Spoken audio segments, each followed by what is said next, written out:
গোলাপগুলো কত করে? গোলাপগুলো 30 টাকা। 30 টাকা করে গোলাপগুলো এক একটা।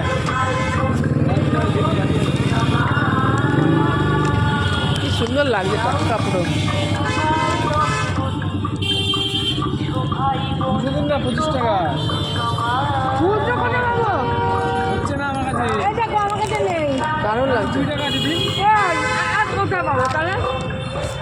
5 টাকা দেখুন হয়ে যাবে। 30 টাকাই আছে। ওদের সঙ্গে গোপালের জামা বিক্রি হচ্ছে।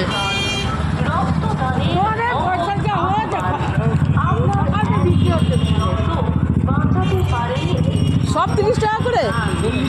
40 টাকা। এগুলো 10 টাকা। কি হবে এরা পরে থাকবে গোলাপ। এবার সোনিয়া দেখ ঠিক আছে। কি ভালো লাগছে, ফুল দেখলেই লোভ লাগে। এগুলো 10 টাকা করে বন্ধুরা, আর এগুলো 40 টাকা করে। দেখো কত সুন্দর লাগছে ফুলগুলো।